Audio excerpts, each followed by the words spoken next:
नमस्कार विद्यार्थी मित्रमैत्रिणींनो, केसागर पब्लिकेशनच्या केसागर करियर अकॅडमी यूट्यूब चॅनलवरती तुमचं पुन्हा एकदा स्वागत आहे. येणारी आपली परीक्षा राज्यसेवा मुख्य परीक्षा 2025 साठी आपण इथं लेक्चर सिरीज कंडक्ट करत आहोत. केसागर पब्लिकेशन तर्फे GS paper 2 one stop solution polity of India with reference to special Maharashtra हे जे आपलं पुस्तक आहे नुकतंच लॉन्च झालेलं. तर या पुस्तकावरती आधारित ही आपली लेक्चर सिरीज आहे. पार्ट 2 आपण कंप्लीट केलेले आहेत. आज आपण तिसरा पार्ट बघतोय आणि पुस्तकाची जी इंडेक्स आहे ती पूर्णपणे आपण इथं समजून घेतोय. ठीक आहे, ओके. पुस्तक कसं मागवायचं तर आपली ऑफिशियल वेबसाईट आहे केसागर पब्लिकेशनची, तिथं जाऊन तुम्ही पुस्तक मागवू शकता. डिस्क्रिप्शन बॉक्समध्ये तुम्हाला पुस्तकाच्या लिंक मिळून जातील. याच्या व्यतिरिक्त Amazon फ्लिपकार्टवरती पण पुस्तकं मिळत आहेत किंवा तुम्ही पुण्यात असाल तर प्रत्यक्ष बुक हाऊसला भेट देऊन तुम्ही पुस्तक परचेस करू शकता. ठीक आहे, ओके. पुस्तक राज्यसेवा परीक्षेसाठीच नाही तर येणारी तुमची कंबाईनची परीक्षा असेल, ASO मेन्स तुम्ही देताय किंवा तुम्ही राज्यसेवा पूर्व असेल, कंबाईन पूर्व असेल, पदवी आणि पदव्युत्तर परीक्षा देणारे विद्यार्थी पण, हा जो तुमचा विषय आहे राज्यशास्त्र, या विषयासाठी सगळ्या फॅकल्टीचे विद्यार्थी हे पुस्तक वापरू शकतात. ठीक आहे, ओके. चला तर कंटिन्यू करूया आपण आपलं सेशन. बघा, पुस्तकामध्ये आपण टॉपिक नंबर 13 पर्यंत आलेलो होतो.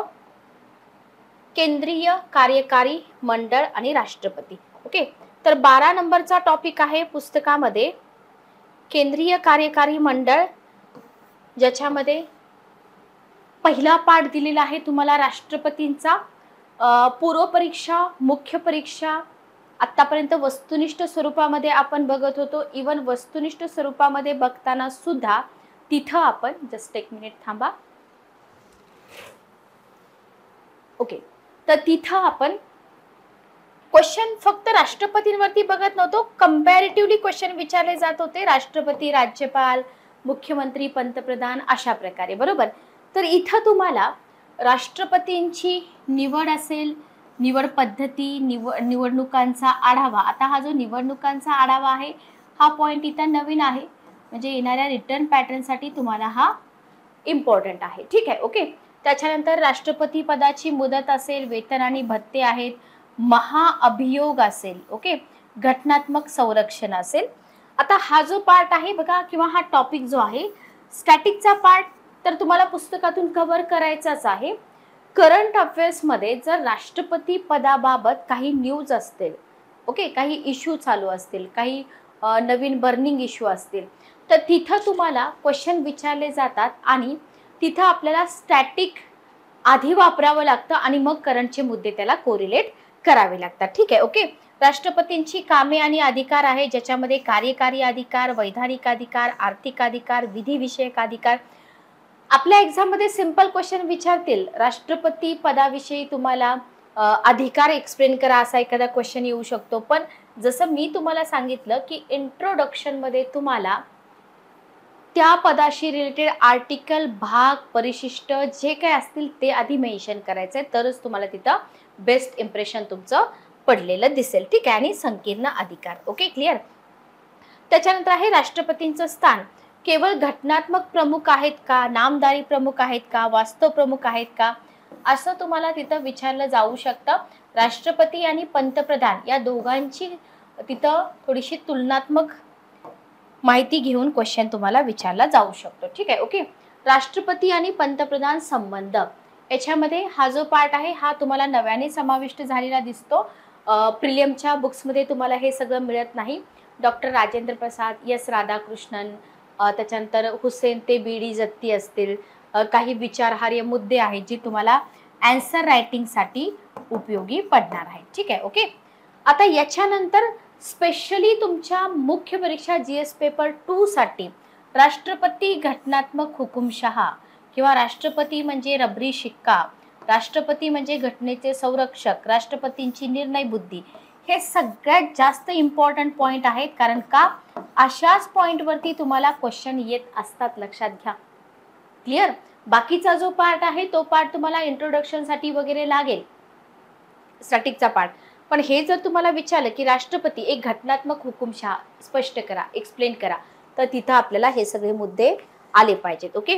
राष्ट्रपतींची महत्वाची कलमं आहेत. भारताचे राष्ट्रपती असतील, त्यांची जी काही लिस्ट असेल ती आपल्याला एक जीके टाइप कव्हर करावी लागेल. कुठंतरी आन्सर रायटिंगमध्ये एक्झाम्पल लिहिताना आपल्याला ते उपयोगी पडेल. ठीक आहे. आणि राष्ट्रपती पदासाठी झालेल्या निवडणुका हा देखील पार्ट इथं नव्याने जोडलेला आपल्याला दिसून येतो, जो आन्सर रायटिंगसाठी आपल्याला उपयोगी पडू शकतो. ठीक आहे. त्याच्यानंतर आहे उपराष्ट्रपती. याच्यामध्ये सेम जसं राष्ट्रपतींबाबत आहे तसंच तुम्हाला दिलेलं आहे, पण छोटासा टॉपिक आहे हा, कारण राष्ट्रपती पदावरती जितकं विचारलं जातं तितकं उपराष्ट्रपती पदाबद्दल विचारलं जात नाही. त्याच्यानंतर आहे केंद्रीय कार्यकारी मंडळ, पंतप्रधान आणि मंत्रिमंडळ. Very very important. संसद टॉपिक असेल किंवा केंद्रीय कार्यकारी मंडळ असेल, याच्यावरती खूप जास्त क्वेश्चन विचारले जातात, लक्षात घ्या. याच्यामध्ये तुम्हाला जसं की आपण सुरुवातीला लोकसभा, राज्यसभा याचा पण अभ्यास करतो, त्याच्यावरती क्वेश्चन विचारलेत. मी तुम्हाला दाखवते क्वेश्चन. तर पंतप्रधान आणि त्यांच्या मंत्रिमंडळावरती जर क्वेश्चन विचारला तर तुम्हाला हे जे कलम 74, 78, 75 ह्या कलमांचा उल्लेख करावा लागेल. ठीक आहे. निवडीचे निकष तुम्हाला दिलेले आहेत, कार्य तुम्हाला इथं दिलेलं आहे, मंत्रिमंडळाची निवड कशी होते, याचे निकष काय आहेत, रचना कशी असते, खाते वाटप कसं केलं जातं, किंवा मंत्रिमंडळाचं कार्य आणि कार्यपद्धती कशी आहे, किंवा मंत्रिमंडळाच्या समित्यावरती वारंवार क्वेश्चन आलेले आहेत. Okay, clear. पण आर्टिकल तुम्हाला तिथं जोडता आले पाहिजे, लक्षात घ्या. एक क्वेश्चन मी तुम्हाला इथं दाखवते बघा. एक क्वेश्चन आपण इथं घेऊया. क्वेश्चन आहे भारतीय संसदीय व्यवस्था. भारतामधली जी संसदीय व्यवस्था आहे ना, तर या संसदीय व्यवस्थेतील काय करायचं आहे, या संसदीय व्यवस्थेतील राज्यसभेची जी भूमिका आहे ना, ती राज्यसभेची भूमिका आणि प्रासंगिकतेचे गंभीरपणे परीक्षण करा. ओके, इथपर्यंत एक पार्ट झाला क्वेश्चनचा. त्याची परिणामकारकता आणि जबाबदारी वाढवण्यासाठी काही सुधारणा सुचवा. लक्षात आलं. तर 3 पार्टमध्ये तुम्हाला क्वेश्चनचा आन्सर द्यायचा आहे. तर उत्तराची सुरुवात, आता क्वेश्चनची मेन थीम काय आहे, राज्यसभा, बरोबर. तर तुम्हाला राज्यसभेबाबत संक्षिप्त लिहावं लागेल, बरोबर. संक्षिप्त परिचय तुम्हाला तिथं द्यावं लागेल. त्याच्यानंतर काय म्हटलंय, याला 1 नंबर आपण देऊ, राज्यसभेची भूमिका म्हटलंय. त्याच्यानंतर आहे प्रासंगिकता, म्हणजे राज्यसभेची भूमिका आणि प्रासंगिकता तुम्हाला स्पष्ट करायचे. आणि त्याच्यानंतर तुम्हाला सुधारणा सुचवा म्हटलंय, तर तुम्हाला सुधारणा सुचवाव्या लागतील आणि त्याच्यानुसार तुम्हाला काय करावं लागेल, निष्कर्ष इथं काढावा लागेल. ठीक आहे. Okay, clear. आता इथे जर आपण इंट्रोडक्शन जर बघितलं तर काय लिहाल तुम्ही, आपण सिंपल लिहू शकतो की राज्यसभा किंवा राज्य परिषद हे भारतीय संसदेचं वरचं सभागृह आहे, कनिष्ठ आहे, वरिष्ठ आहे.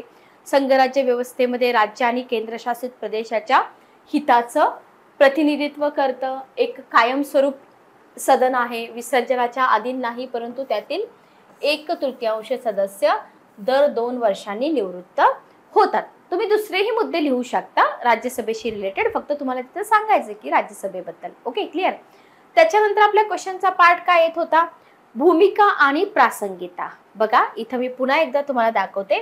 नेक्स्ट आपल्याला काय कव्हर करायचंय, भूमिका आणि प्रासंगिकता स्पष्ट करायची. मग भूमिका काय आहे त्यांची, प्रासंगिकता काय आहे, याच्यामध्ये पहिला मुद्दा येतो कायदा बनवणं, बरोबर. याच्यामध्ये आधी आपण बुलेट पॉइंट डिस्कस करूया, कायदा बनवणं. ठीक आहे. आता याच्यामध्ये निरीक्षण आहे, प्रतिनिधित्व आहे, त्याच्यानंतर विवेचन आहे, त्याच्यानंतर सुधारणामध्ये जर बघितलं आपण कायदा बनवणं आणि मजबूत करणं येईल, बरोबर. देखरेख वाढवणं आहे, त्याच्यानंतर प्रतिनिधित्व सुधारणा आहे, विचार मंथनाला प्रोत्साहन आहे, आणि मग फायनली आपल्याला निष्कर्ष लिहायचे. म्हणजे सगळे पार्ट्स आपल्याला इथे काय करायचे, कव्हर करायचे. ओके. तर कायदा बनवणे, लक्षात घ्या, लोकसभा किंवा जे आपलं कनिष्ठ सभागृह आहे, या सभागृहासहित राज्यसभा विधी प्रक्रियेमध्ये भाग घेते का, घेते, बरोबर. जरी राज्यसभेचं महत्त्व जास्त दाखवलं जात नाही तरी सुद्धा. मग लोकसभेचं एकमेव डोमेन असलेलं मनी बिल जर तुम्ही वगळलं, बरोबर, सगळ्यांना माहिती हे विधेयक सुरू करू शकते, दुरुस्त करू शकते, नाकारू पण शकते, हे आपल्या सगळ्यांना माहिती. पण इथं तुम्ही मनी बिलचा उल्लेख केला पाहिजे, नाहीतर मग इथं तुमचं उत्तर चुकू शकतं. ठीक आहे. 14 दिवसांच्या आत शिफारशी करू शकते मनी बिलाला, बरोबर. तथापि कोणत्याही विधेयकामध्ये 2 सभागृहामध्ये जर गतिरोध निर्माण झाला तर काय होतं, इथं जे संयुक्त बैठक आहे ती बोलावली जाऊ शकते, बरोबर. लोकसभेचा मोठा आकार आणि संख्यात्मक ताकद याच्यामुळे इथं लोकसभेला फायदा होतो. ठीक आहे. तर कायदा बनवण्याच्या प्रोसेसमध्ये त्यांची भूमिका आणि प्रासंगिकता इथं आपण अशा प्रकारे एक्सप्लेन केली पाहिजे. तर हे सगळं पुस्तकामध्ये रेडी कंटेंट तुम्हाला मिळेल. राज्यसभा घटना दुरुस्ती विधेयक सुरू करू शकत नाही किंवा त्यात दुरुस्ती करू शकत नाही. त्याच्यासाठी काय लागतं, दोन्ही सभागृहामध्ये विशेष बहुमत. कारण का, आपण इथे राज्यसभेची भूमिका लिहितोय, बरोबर, आणि प्रासंगिकता. लक्षात आलं, क्लिअर. नेक्स्ट बघा, निरीक्षण. राज्यसभा प्रश्न विचारून, प्रस्ताव मांडून, ठराव मंजूर करून, चर्चेची मागणी करून कार्यकारिणीवर देखरेख करते, बरोबर. सरकारची स्थापना असेल, विसर्जन असेल, याच्यामध्ये भूमिका असते का, नसते. लोकसभेतील बहुमताच्या पाठिंब्यावर असते, बरोबर. तर राज्यसभेची भूमिका तुम्हाला फक्त लिहायची की काय भूमिका आहे बाबा. त्याच्यानंतर आहे प्रतिनिधित्व. राज्यसभा राष्ट्रीय विधानसभेत राज्य आणि केंद्रशासित प्रदेशांना आवाज देऊन भारताच्या संघ राज्य तत्वाचं आणि विविधतेचं प्रतिनिधित्व करते. लक्षात ठेवा, विविध पक्ष, गट आणि हितसंबंधांना सामावून घेते. भारतातील बहुलवाद आणि विषमता सुद्धा राज्यसभा प्रतिबिंबित करते. हे असं कंटेंट फक्त प्रिलियमच्या पुस्तकामध्ये मिळत नाही, क्वालिटी बुक्समध्येच मिळतं. म्हणून तुम्हाला काय करायचं आहे, तुमचं जे रेफरन्स बुक आहे, जे तुम्हाला वारंवार अभ्यासायचं आणि तिथून प्रत्येक वेळेस तुम्ही रिव्हिजन कराल ना, तुम्हाला नवीन मुद्दे सुचतील. पुस्तक तेच आहे, फक्त तुम्हाला मन लावून वाचायचं आहे, ओके, किंवा अभ्यासायचं आहे. नेक्स्ट बघा, आता इथं राज्यसभेचे प्रतिनिधित्व जे आहे राज्य आणि केंद्रशासित प्रदेशांच्या लोकसंख्येच्या प्रमाणात आहे का, नाही. कारण का, प्रत्येक राज्य आणि केंद्रशासित प्रदेशासाठी 250 निवडून आलेल्या सदस्यांची मर्यादा आणि किमान एक सदस्य आहे त्याच्यामुळे, बरोबर, ओके. किंवा ऐतिहासिक कारण आहेत किंवा राजकीय गणनेमुळे काही राज्य आणि केंद्रशासित प्रदेशांना काय केलं जातं, राज्यसभेमध्ये जास्त किंवा कमी प्रतिनिधित्व दिलं जातं, हेही आपल्याला लिहायचं आहे.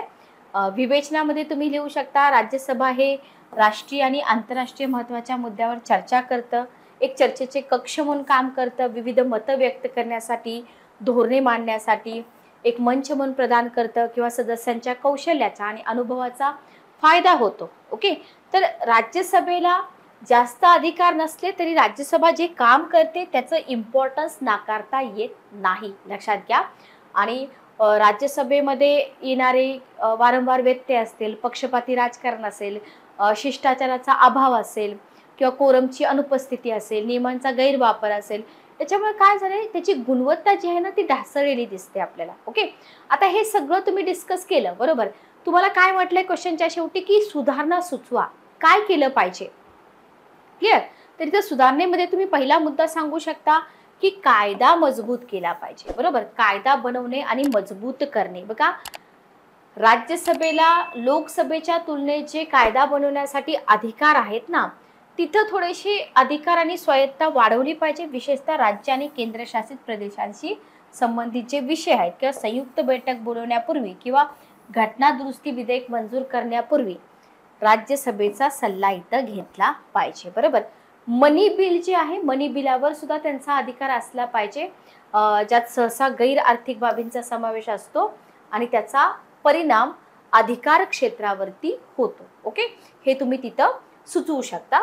त्याच्यानंतर तुम्ही देखरेख वाढवणे हा एक मुद्दा लिहू शकता की विविध संसदीय साधने आहेत आणि यंत्रणा वापरून काय करू शकता, कार्यकारिणीवर देखरेख वाढवण्यासाठी राज्यसभा अधिक सक्रिय आणि प्रभावी असली पाहिजे, क्लिअर.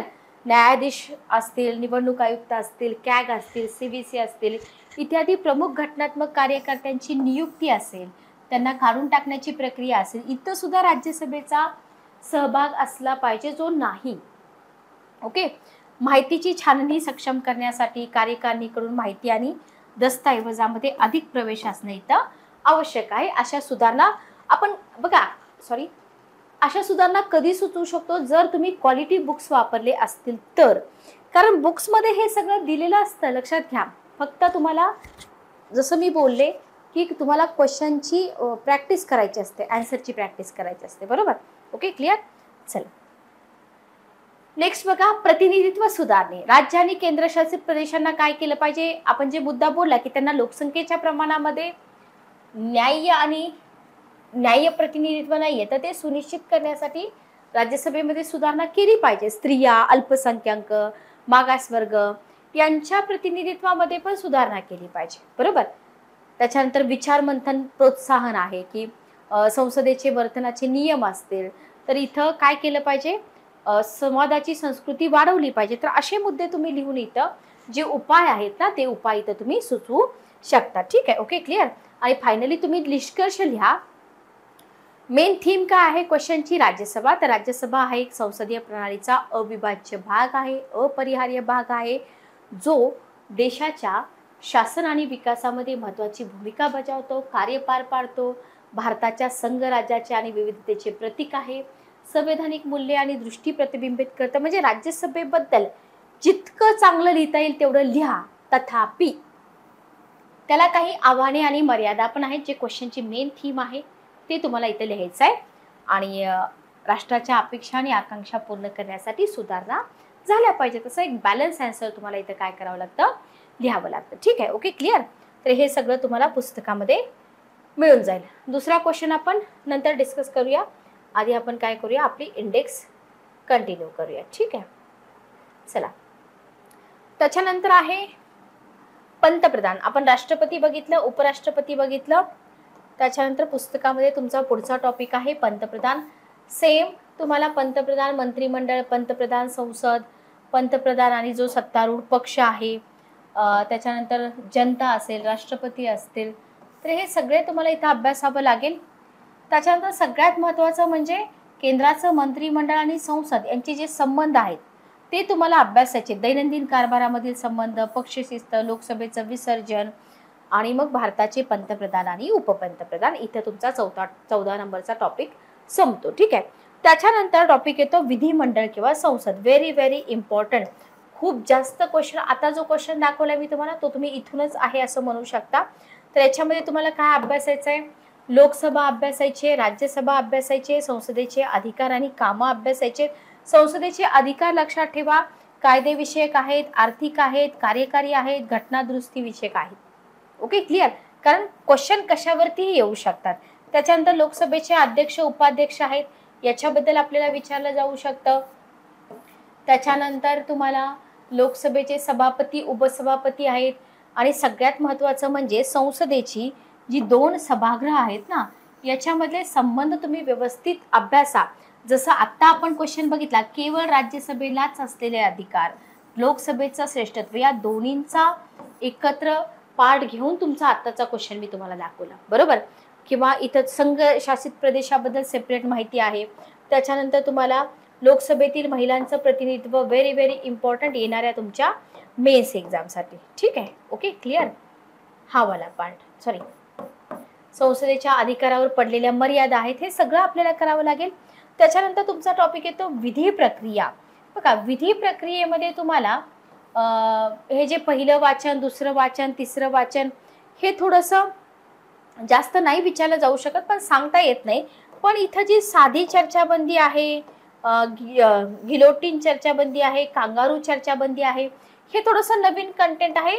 तर याच्यावरती क्वेश्चन विचारले जाऊ शकतात, लक्षात घ्या. ठीक आहे. Okay, clear. ओके, नवीन काय आहे, नवीन जो पार्ट आहे तो तुम्हाला विचारला जाऊ शकतो. ठीक आहे. ओके, एकच मिनिट थांबा.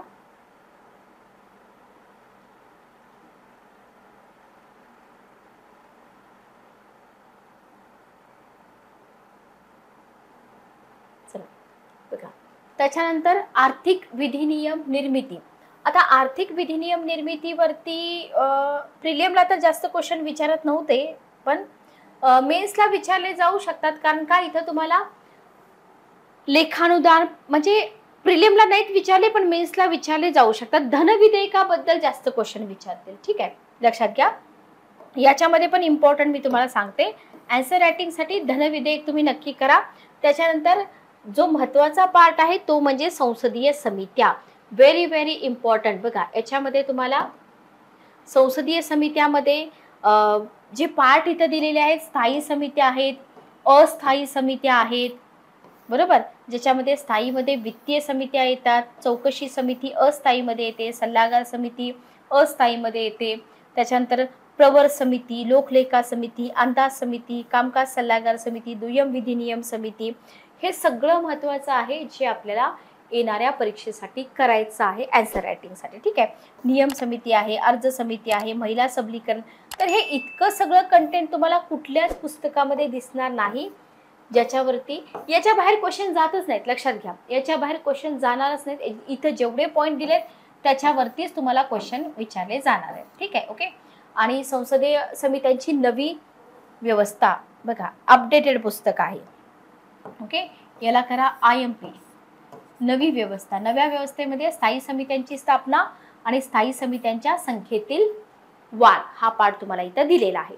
त्याच्यानंतर आहे सार्वजनिक खर्चावरील नियंत्रण. बघा, आता इथं सार्वजनिक खर्चावरील उत्तरदायित्व नियंत्रण, त्याच्यावरती संसदेचं नियंत्रण. तर असा एखादा क्वेश्चन फ्रेम होऊ शकतो किंवा संसदेच्या आर्थिक समित्या असतील त्याच्यावरती एखादा क्वेश्चन येऊ शकतो किंवा करंट मधले थोडेसे मुद्दे घेऊन तुम्हाला इथं क्वेश्चन फ्रेम केला जाऊ शकतो. ठीक आहे. ओके. आपण हे थोडंसं स्किप करतो. लोकलेखा समिती असेल, अंदाज समिती असेल किंवा अंदाज समितीच्या कार्याचं परीक्षण असेल, हा भाग थोडासा दुर्लक्षित होणारा भाग आहे. पण दुर्लक्षित करू नका. आन्सर रायटिंगसाठी कोणतेही टॉपिक आयोगाकडून उचलले जाऊ शकतात. Okay. Clear. One stop solution, ज्यांचं टार्गेट आहे 25चीच एक्झाम काढायची, GS पेपर 2 साठी काहीही करू नका, एकच पुस्तक फक्त करा.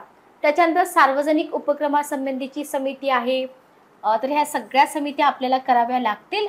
त्याच्यानंतर आपल्या प्रिलियमसाठी जो फेवरेट आपला टॉपिक होता नियंत्रक महालेखा परीक्षक, पण इथं स्टॅटिक तुम्हाला करायचं आहे आणि तुम्हाला भूमिका विचारली जाऊ शकेल, त्यांच्या पदाविषयी काय सध्या सिच्युएशन आहे त्याच्याबद्दल क्वेश्चन विचारला जाऊ शकेल. बरोबर.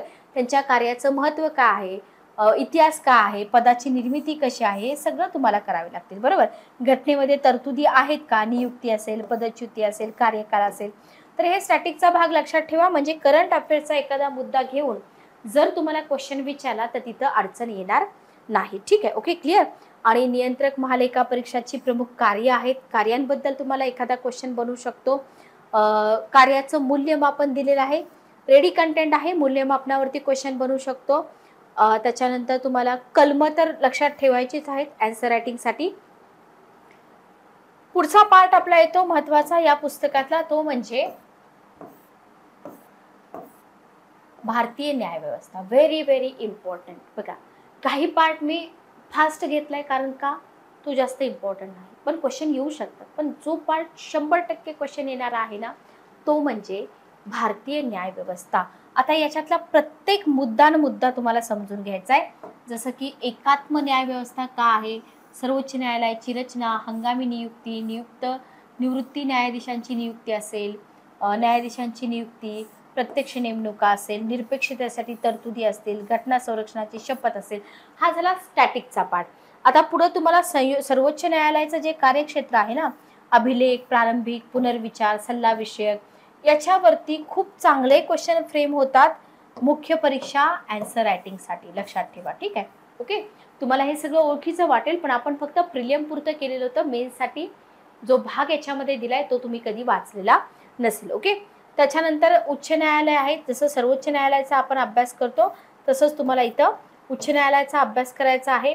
त्याच्याशी संबंधित कलम करायचे आहेत आणि SC आणि HC या दोघांचा तुलनात्मक अभ्यास आपल्याला इथं करायचा आहे. ठीक आहे. ओके. क्लिअर. त्याच्यानंतर सगळ्यात महत्त्वाची संकल्पना न्यायालयीन पुनरावलोकन, ज्याच्यावरती रिसेंट UPSCला पण खूप जास्त क्वेश्चन आलेले आहेत. तर त्याची तात्विक पार्श्वभूमी तुम्हाला इथं दिलेली आहे.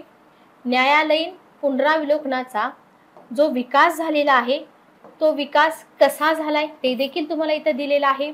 भारतामध्ये जे न्यायालयीन पुनरावलोकन आहे त्याच्याशी संबंधित पाठ तुम्हाला इथं दिलेला आहे की मूलभूत हक्काच्या संदर्भातील पुनरावलोकन, याच्यावरती डायरेक्ट क्वेश्चन तुम्हाला बनवू शकतो. किंवा संघ राज्याच्या संदर्भात पुनरावलोकन आहे, न्यायालयीन सक्रियता आहे. तर हे वारंवार रिपीट होणारा पार्ट आहे, न्यायालयीन पुनरावलोकन आणि न्यायालयीन सक्रियता. ओके. तर पुनरावलोकन आणि सक्रियता याच्यावरती क्वेश्चनची संख्या डेफिनेटली जास्त असणार आहे, हे तुम्ही इथं लक्षात ठेवा. ठीक आहे. ओके. क्लिअर. बघा, न्यायालयीन सक्रियतेमध्ये जो पार्ट येतोय ना तो म्हणजे कार्यक्षेत्राच्या वाढत्या व्याप्तीपासून उद्गम असेल, अर्थ सगळ्यात महत्त्वाचा आहे, त्याच्यावरचे आक्षेप आहेत किंवा बघा पुस्तकाचं वैशिष्ट्य काय माहिती का? फक्त न्यायालयीन सक्रियतेची माहिती दिली आहे का नाही, त्याचा उगम दिलाय, त्याचा अर्थ दिलाय, त्याच्यावरती आक्षेप दिलेत. म्हणजे तुम्हाला क्वेश्चन कसाही विचारू द्या एक्झाममध्ये. उदाहरणार्थ न्यायालयीन सक्रियता म्हणजे काय सांगून न्यायालयीन सक्रियतेवरती जे घेतलेले आक्षेप आहेत त्याच्याबद्दल चर्चा करा. रेडी कंटेंट आहे, पुस्तकामध्ये तुम्हाला दिलेलं आहे. तुम्ही जे अभ्यास दिला आहे त्याची फक्त प्रॅक्टिस करायची. लक्षात आलं? क्लिअर? त्याच्यानंतर न्यायव्यवस्थेचं मूल्यमापन आहे. तर याच्यामध्ये न्यायालयीन दृष्टिकोन आहे, न्यायालयांची बांधिलकी आहे, सर्वोच्च न्यायालय, तिसरं सभागृह. किती छान मुद्दे दिलेत बघा. तर 25 ची तयारी करणारे विद्यार्थी GS पेपर 2चं तर तुमचं टेन्शन पूर्णपणे गेलेलं आहे. क्वालिटी बुक तुम्हाला तुमच्या हातात मिळत आहे. फक्त व्यवस्थित अभ्यास तुम्हाला करायचा आहे. त्याच्यानंतर आहे भारताचा महान्यायवादी. बघा न्यायवादी असेल, महाधिवक्ता असेल, हे जे सगळं आपण पूर्व परीक्षेसाठी अभ्यासले ना ते थोडंसं बाजूला ठेवा. फक्त आर्टिकल असेल, त्यांची कार्य असेल तेच आपल्याला विचारलेलं आहे, बरोबर. पण इथं तुम्हाला अधिकाराची व्याप्ती असेल किंवा त्यांची कर्तव्य असतील, ओके, अधिकाराची कर्तव्य आहेत, व्याप्ती आहेत, मर्यादा आणि बंधनं आहेत, बरोबर, महत्त्वाच्या तरतुदी आणि कलम आहेत, हे सगळं एकत्रित लिहावं लागेल असा क्वेश्चन फ्रेम होतो. किंवा कलम 194चं संरक्षणाबद्दल तुम्हाला क्वेश्चन फ्रेम होऊ शकतो. तर कंटेंट कशा पद्धतीनं तुम्हाला इथं दिलेलं आहे ते तुम्ही थोडंसं नोटीस करा. त्याच्यानंतर आहे तुम्हाला इथं घटक राज्याचे कार्यकारी मंडळ, बरोबर. सेम पाठीमागे जसं आपण बघितलं स्वातंत्र्योत्तर काळामधली राज्य पुनर्रचना पण तुम्हाला इथं दिलेली आहे. सगळ्या राज्यांना समान दर्जा. त्याच्यानंतर सगळ्यात महत्त्वाचे मुद्दे तर काय इन्क्लूड केलेत बघा. नव्या राज्यांची निर्मिती, जम्मू काश्मीर आणि लडाख, स्टार करते मी तर दादरा नगर हवेली, दीव दमन, हे नवीन सगळं कंटेंट आहे. आयोगाचा अहवाल असेल याच्यावरती पण तुम्हाला दिलेला आहे, बरोबर. घटक राज्य, संघ राज्य प्रदेश, म्हणजे आत्ता जे करंटमध्ये सगळं चालू आहे ते सगळं तुम्हाला इथं दिलेलं आहे. त्याच्यानंतर राज्यपाल टॉपिक येतो तुमचा इथं. जसं राष्ट्रपतींबद्दल आपण बघितलं तसं तुम्हाला राष्ट्रपती आणि राज्यपाल एक भेद हा जो पॉईंट दिलाय याच्यावरती क्वेश्चन बनू शकतो. रेडी कंटेंट आहे, जसं मी तुम्हाला वारंवार म्हणते की रेडी कंटेंट दिलेला आहे, बरोबर. राज्यपालांच्या अधिकारावरती एखादा क्वेश्चन फ्रेम होऊ शकतो. जसं राष्ट्रपतींचे अधिकार दिले तसं इथं तुम्हाला राज्यपाल आणि राष्ट्रपतींचे अधिकार देऊन काय केलेलं आहे, राष्ट्रपती आणि राज्यपालांच्या अधिकारांची नकार अधिकारांची तुलना, याला करा IMP. ठीक आहे, ओके, क्लिअर. त्याच्यानंतर सामान्य विधेयकासंदर्भात राज्यपालांचं जे स्थान असेल काय आहे किंवा त्यांचे विवेकाधिकार काय आहे, हा सगळा पार्ट पुस्तकामध्ये कव्हर केलेला आहे. आता UPSCचे जर पेपर तुम्ही बघितले तर तुम्हाला ना इथं जे वाद असतात ना राज्यपालांशी रिलेटेड, त्यांच्या भूमिकेशी रिलेटेड, त्याच्यावरती क्वेश्चन आलेले दिसतात, ठीक आहे. पण क्वेश्चन पेपर तुम्ही अजून बघितले नसतील तर तुम्हाला ते माहीत नसेल. तर भूमिका जी आहे ना त्यांची, विवेकाधिकार जो आहे, विचारले जाणारे मुद्दे कोणते असतात बघा.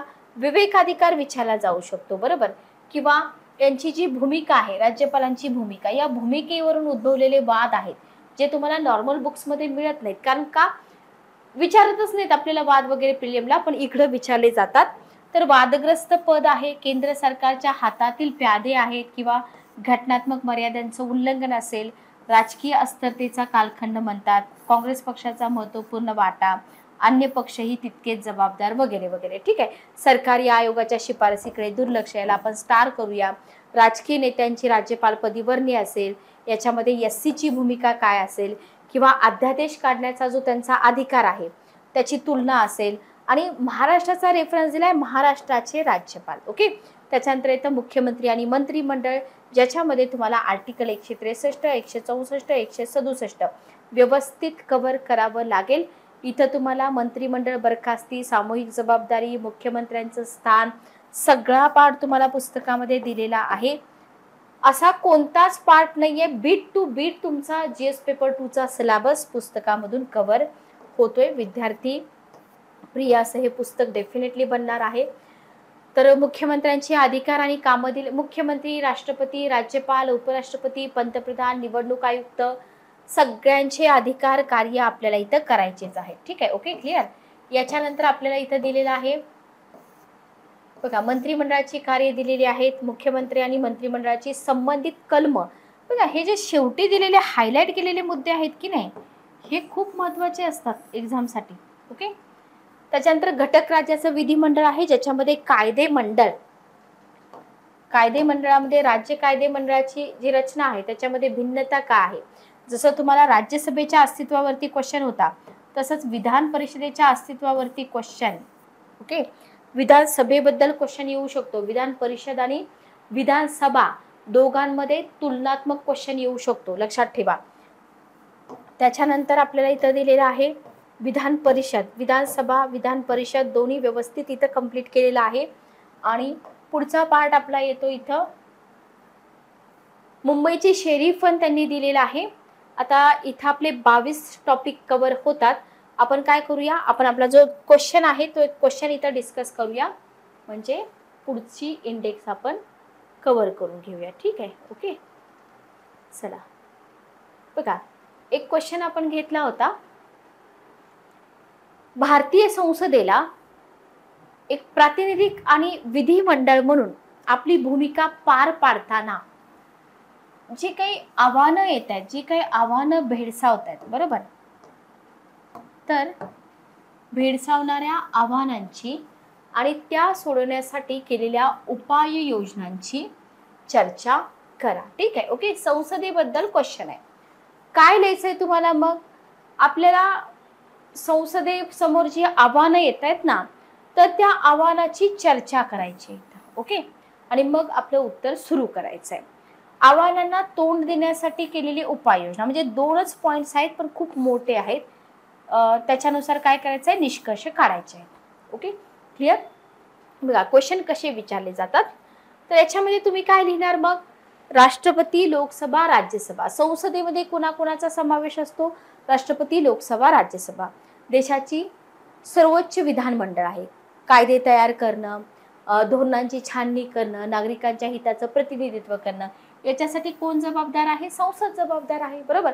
तथापि भारतीय संसदेच्या कामकाजाला गेल्या काही वर्षांमध्ये अनेक आव्हानांचा सामना करावा लागतोय, बरोबर. आणि त्याच्यामुळे काय झालंय, प्रतिनिधी आणि विधानमंडळ म्हणून तिची भूमिका पार पाडण्याच्या क्षमतेमध्ये अडथळा निर्माण होतोय, बरोबर. तर ह्याच्याबद्दलच आपल्याला क्वेश्चन विचारलेला आहे. तर इंट्रोडक्शन मध्ये तुम्हाला काय लिहायचंय, संसदेबद्दल लिहायचंय, बरोबर. भारतीय संसदेसमोरची आव्हानं काय आहेत बघा, तर आव्हाने तुम्ही काय करू शकता, एखादी डायग्राम काढून सुरुवातीला अशी मांडू पण शकता आव्हानं. ठीक आहे, जे पेपर तपासणाऱ्यांना एका दृष्टिक्षेपात दिसून जातील. व्यत्यय आणि स्थगिती आहे, याला तुम्ही 1 नंबर देऊ शकता. सहभागाचा अभाव आहे, याला तुम्ही 2 नंबर देऊ शकता. पुढचं आव्हान आहे कायद्याचा निकृष्ट दर्जा असेल, त्याच्यानंतर विविधतेचा अभाव आहे, कमी उत्पादकता असेल, तोंड देण्यासाठी केलेल्या उपाययोजनामध्ये तुम्हाला आचारसंहिता, तंत्रज्ञानाचा अवलंब, हे अशा प्रकारचे मुद्दे लिहून आपण क्वेश्चन कव्हर करू शकतो. ठीक आहे. तर पहिलं आव्हान बघा, व्यत्यय आणि स्थगिती. आता इथे जर बघितलं, सगळ्यात महत्त्वाचं आव्हान काय आहे, जे सत्र चालू असतात तिथे व्यत्यय येतात, आपण बघतो टीव्ही वरती वगैरे, आणि मग स्थगित करावं लागतं, बरोबर. जे विरोधी पक्ष असतात ना, कामकाज ठप्प करतात, त्याच्यामुळे वेळ वाया जातो, संसाधनं वाया जातात, आणि संसदेला तिची भूमिका विधिमंडळ आणि प्रातिनिधिक भूमिका पार पाडण्यापासून रोखतात, बरोबर. हे टीव्ही वरती वगैरे तुम्ही कधी बघितलं असेल. आता हे तुम्ही लिहिताय, बरोबर, पण याच्यासाठी हे खरं आहे हे सांगण्यासाठी तुम्हाला उदाहरण लिहावं लागतं. पेगारस स्पायवेअर वाद आणि शेतीविषयक कायद्यांसह विविध मुद्द्यांवर विरोधी पक्षाच्या विरोधामुळे काय झाले, 2021 मध्ये संसदेचं पावसाळी अधिवेशन विस्कळीत झालं. हे लिहावं लागतं आणि याच्यासाठी पूर्वतयारी असावी लागते आणि त्याच्यासाठी क्वालिटी बुक्स वापरावी लागतात. ठीक आहे, ओके. सहभागाचा अभाव बघा, भारतीय संसदेसमोरील एक आव्हान म्हणजे सदस्यांचा सहभाग नसणं, बरोबर. सत्रादरम्यान गैरहजर राहतात, उपस्थित असलेले सदस्य वादविवाद घालतात, चर्चामध्ये सक्रिय सहभाग घेत नाहीत, हे एक आव्हान आहे. खूप म्हणजे आपल्याला माहित असतं, पण हे याच्यामध्ये येतं हे माहित नसतं. मग याचा परिणाम काय होतो, प्रतिनिधित्वाचा अभाव आहे, गुणवत्तामध्ये घट होते. 2012चा अर्थसंकल्प अधिवेशन जर तुम्ही बघितला तर इथं 13.63% कमी उपस्थितीची नोंद झालेली आहे. बरोबर. त्याच्यानंतर आहे कायद्याची निकृष्ट दर्जा. तर इथं कायद्याच्या निकृष्ट दर्जासाठी टीकेचा सामना करावा लागतोय. संसदेने संमत केलेल्या विधेयकांमध्ये अनेकदा स्पष्टतेचा अभाव असतो. त्याच्यामुळे काय होतं, त्याचा नीट विचार केला जात नाही. मग अप्रभावी अंमलबजावणी होते आणि मग इथं निकृष्ट दर्जा दिसून येतो. उदाहरणार्थ बघा, उदाहरण लिहावं लागतं. माहितीचा अधिकार विधेयक 2019. इथं तुम्हाला आरटीआय कायद्याची व्याप्ती मर्यादित केल्याबद्दल अनेकदा टीका केलेली दिसते, पण हे एक्झाम्पल म्हणून आपल्याला लिहावं लागतं. लक्षात आलं. त्याच्यानंतर बघा, नेक्स्ट आहे विविधतेचा अभाव. बघा, भारतीय संसदेसमोर विविधतेचे अपुरं प्रतिनिधित्व करण्याचं आव्हान आहे. बरोबर. आता कसं आहे, महिला असतील, अल्पसंख्याक असतील, उपेक्षित समुदायाचं प्रतिनिधित्व कमी आहे, ज्याच्यामुळे काय होतं, समाजाच्या विविध घटकांच्या प्रतिनिधित्वामध्ये असंतुलन होतं. बरोबर. उदाहरणार्थ संसदेमध्ये उदाहरण लिहा, मार्क्स खूप चांगले मिळतात. महिलांची टक्केवारी किती आहे, 14.4 आहे, जी जागतिक पेक्षा किती आहे, 25% पेक्षा खूप कमी आहे. प्रिलियमला सुद्धा याच्यावरती क्वेश्चन विचारलेला आहे. लक्षात आलं. मग हे पुस्तकामध्ये दिलेलं असतं. त्याच्यानंतर आहे कमी उत्पादकता, इतर लोकशाहीच्या तुलनेत कमी आहे. बरोबर. अधिवेशन लहान आहे, सदस्यांची उपस्थिती कमी आहे. मग याचा परिणाम काय होतो, बिल पास व्हायला वेळ लागतो. बरोबर. त्याच्यानंतर प्रलंबित राहतात, विधायी प्रक्रियेला विलंब होतो, विधेयक उशिरा होतात किंवा काही विधेयक वगळली पण जातात. तर हे सगळे मुद्दे आपल्याला आव्हानांमध्ये डिस्कस करावे लागतात. आता हे आव्हानं असतील तर त्याच्यावरती उपाययोजना पण कराव्या लागतील, जे आपल्याला विचारले तिथं. तर इथं आचारसंहिता बघा, संसदेनं जसं निवडणूक आचारसंहिता असते तसं संसदेने आपल्या सदस्यांसाठी एक आचारसंहिता स्वीकारली आहे. सत्रादरम्यान त्यांनी कसं वर्तन केलं पाहिजे, कसं आचरण केलं पाहिजे, याच्यासाठी मार्गदर्शक तत्व इथं लादलेली आपल्याला दिसून येतात. ठीक आहे. ओके. सभ्यता वाढवणे, व्यत्यय टाळणे वगैरे वगैरे. ठीक आहे. मग इथं तुम्हाला एक्झाम्पल तुम्ही देऊ शकता. 2021 प्रमाणे लोकसभा अध्यक्ष ओम बिर्ला यांनी सदस्यांना आचारसंहितेचं पालन करण्याचं आणि गैरवर्तन टाळण्याचं आवाहन केलेलं दिसून येतं. त्याच्यानंतर तुम्ही तंत्रज्ञानाचा अवलंब करू शकता. कामकाज सुधारण्यासाठी ऑनलाईन पोर्टल आहेत, ॲप्स आहेत. ओके. म्हणजे दूरस्थ सहभाग पण इथं सदस्यांचा होऊ शकतो. उदाहरणार्थ बघा, कोविड-19 महामारी, संसदेने आभासी सत्र आयोजित करण्यासाठी दूरस्थ सहभाग सक्षम होण्यासाठी व्हिडिओ कॉन्फरन्सिंगचा अवलंब केलेला आपल्याला दिसून येतो. सोपं आहे की नाही. जेव्हा आपण डिस्कस करतो तेव्हा आपल्याला सोपं वाटतं, अरे हे किती सोपं आहे, फक्त मला माहित नव्हतं की हे आन्सर रायटिंग मध्ये लिहायचं आहे सगळं. समिती प्रणाली आहे. तर विधेयक आणि धोरण सभागृहात सादर करण्यापूर्वी त्याची तपासणी झाली पाहिजे, छाननी झाली पाहिजे की हे योग्य आहेत का. मग त्याच्यासाठी समित्या स्थापन केल्या पाहिजे आणि तज्ज्ञ समिती मग काय करते, त्याच्यातल्या चुका काढते, इनपुट सक्षम करतात, विधान आउटपुट असेल उच्च दर्जाचे असल्याची खात्री करतात. त्याच्यानंतर शिस्तभंगाची कारवाई केली पाहिजे. संसद विस्कळीत करणारे जे वर्तन असेल तर तिथं शिस्तभंगाची कारवाई केली पाहिजे. डेफिनेटली हे सगळे इश्यू सॉल्व्ह होतील असं तुम्ही लिहू शकता. आणि मग निष्कर्षामध्ये तुम्हाला ऑलवेज बॅलन्स निष्कर्ष लिहायचा आहे की अनेक आव्हानांना सामोरे जावं लागतंय आपल्या संसदेला. एक विधायी आणि प्रातिनिधिक संस्था म्हणून तिची भूमिका पार पाडण्यासाठी अडथळे येत आहेत, तरी सुद्धा आचारसंहिता जे तुम्ही लिहिलंय तेच इथं लिहायचंय. तंत्रज्ञान अवलंब, समिती प्रणाली, हे सगळे उपाययोजना वापरून ही आव्हानं आपण तोंड देऊ शकतो. पारदर्शकता, उत्तरदायित्व, सर्वसमावेशतेला चालना देण्यासाठी काय करायचं आहे, तर भारतीय संसदेचा पुढचा मार्ग आपल्याला लिहिता येऊ शकतो. तर क्वेश्चन डिस्कस करण्याचा हेतू काय आहे माझा, पुस्तकामध्ये ज्या प्रकारे मांडणी केलेली आहे कंटेंटची, ती मांडणी इतकी सखोल का आहे. कारण क्वेश्चनचे पार्ट्स तुम्ही बघा, 3 पार्ट्समध्ये क्वेश्चन विचारला जातो. बरोबर. आपल्याला फक्त कलम, कार्य, अधिकार वाचून चालेल का, नाही. खूप सारं जे अननोन असतं ना आपल्याला, तोच टॉपिक आहे, त्या टॉपिकशी रिलेटेड बरंच काही आहे जे आपल्याला क्वेश्चनमध्ये विचारलं जात आहे. माहीत असतं पण ते मांडता येत नाही, पण ते ऑलरेडी तुम्हाला मांडून दिले पुस्तकामध्ये. म्हणून आपल्याला अशी पुस्तकं काय करायची आहे, तिथं वापरायची आहे. ठीक आहे. ओके. चला, तर हा एक क्वेश्चन आपण इथं डिस्कस केला.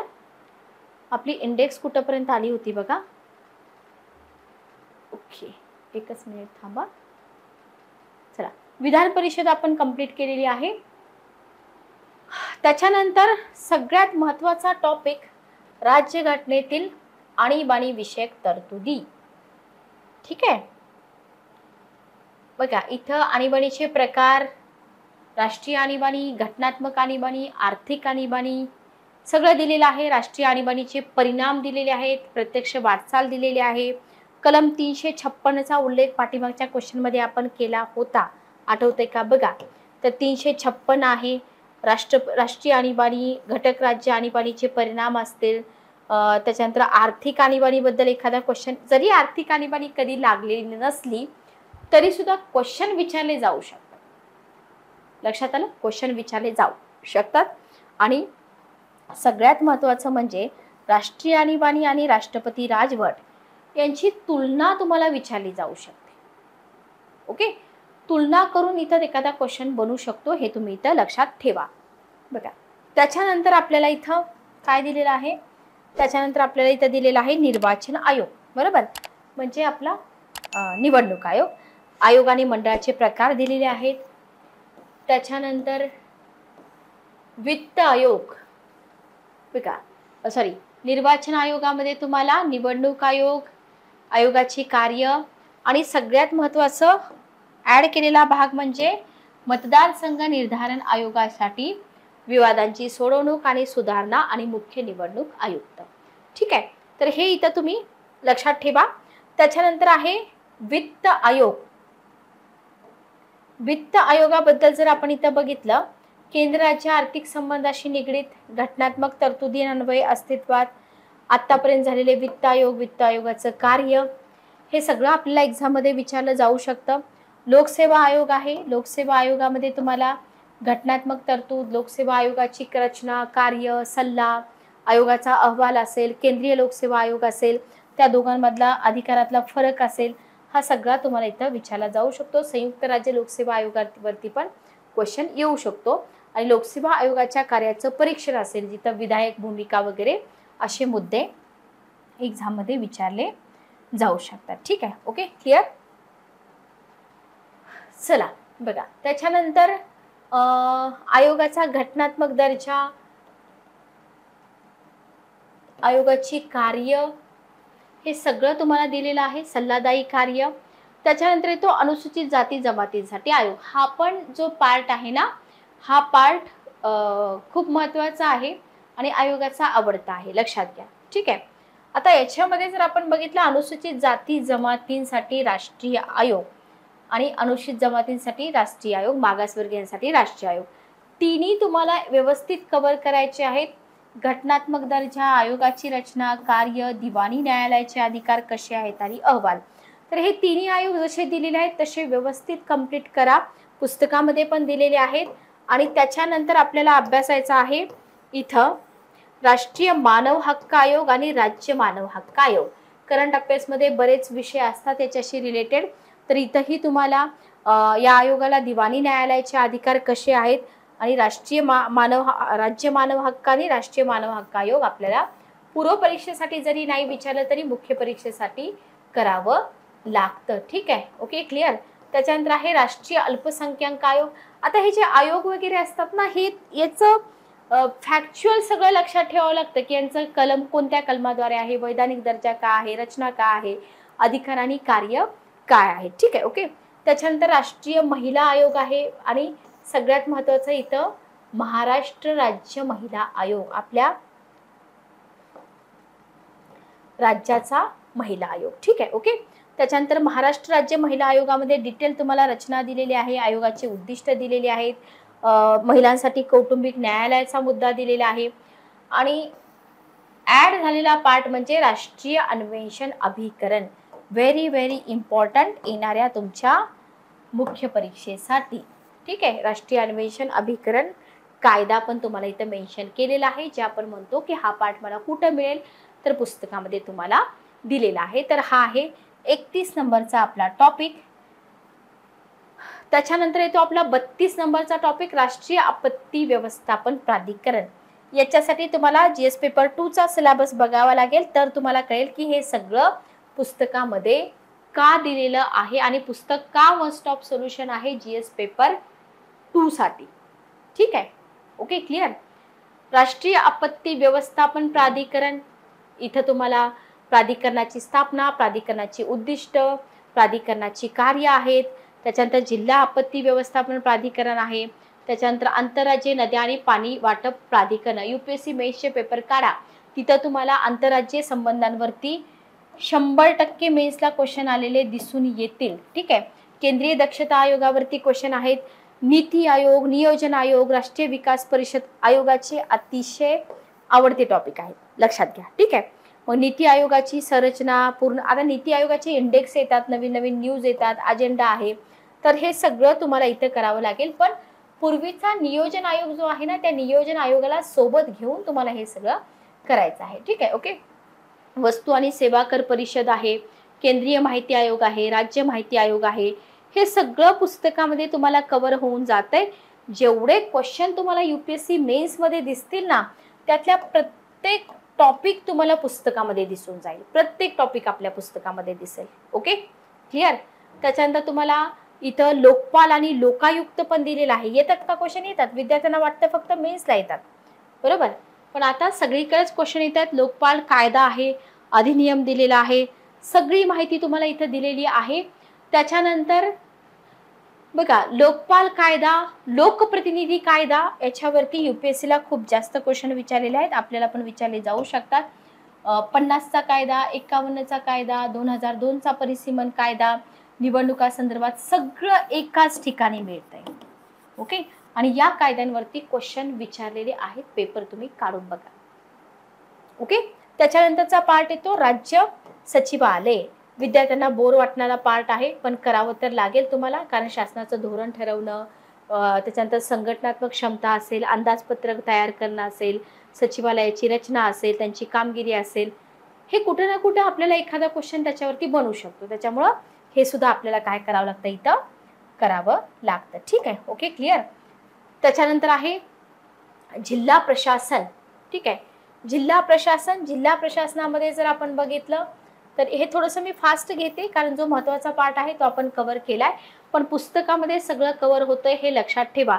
जिल्हा प्रशासनाचा इतिहास आहे, ब्रिटिश काळातील विकास पण आहे, पंचायत राजचा भाग करायच्या आधी तुम्हाला हा पार्ट इथं कव्हर करावा लागतो, जो तुम्हाला अतिशय व्यवस्थितरित्या इथं कव्हर करून दिलेला दिसून येतो. ठीक आहे. लक्षात आलं? क्लिअर. आणि इथं तुम्हाला कलेक्टर, जिल्हाधिकाऱ्याची महत्त्वपूर्ण कार्य पण आहेत. आणि पुढचा टॉपिक येतो प्रशासकीय सेवा. लक्षात घ्या, प्रशासकीय सेवा. तर 42 नंबरचा हा टॉपिक आहे. इथं प्रशासकीय यंत्रणेवरती क्वेश्चन खूप चांगले बनतात. संधी सेवेची वैशिष्ट्ये असतील किंवा संधी सेवेसंबंधी आपल्या घटनात्मक तरतुदींवरती क्वेश्चन येऊ शकतो, किंवा भारतातील संधी सेवांचं वर्गीकरण आहे, केंद्र राज्य समान असलेली सेवा, संघ राज्यातील सेवा, अखिल भारतीय सेवेचा उगम. तर हा पार्ट पूर्व परीक्षेला जास्त डीप मध्ये नाहीत विचारत, कुठं विचारतात, मेन्सला विचारतात. लक्षात आलं? क्लिअर? समजलं? बघा, टोटल टॉपिक आपले किती बघितलेले आहेत आपण इथं? जवळजवळ 42 टॉपिक आपण बघितलेले आहेत. तर पुढचा जो पार्ट आहे तो आपण, आपली इंडेक्सचा आता एकच पार्ट बाकी आहे, तो पार्ट आपण नेक्स्ट सेशन मध्ये कव्हर करूया. जे विद्यार्थी 25 ची प्रिपरेशन करतायत, तुमचा रिव्ह्यू नक्की द्या. इथं जस्ट इंडेक्स डिस्कस करतोय आपण इथं, किती महत्त्वाचे हे इंडेक्स तुम्हाला समजला असेल. पुस्तक परचेस करताना काही अडचणी आल्या तर चॅट बॉक्समध्ये तुम्ही विचारू शकता, कमेंट बॉक्समध्ये विचारू शकता, किंवा केसागर पब्लिकेशनचा नंबर तुम्हाला डिस्क्रिप्शन बॉक्समध्ये मिळेल, त्या नंबरवरती कॉल करून तुमच्या काही शंका असतील तर तुम्ही विचारू शकता. ठीक आहे. ओके, भेटूया आपल्या नेक्स्ट सेशनमध्ये. Good day, take care.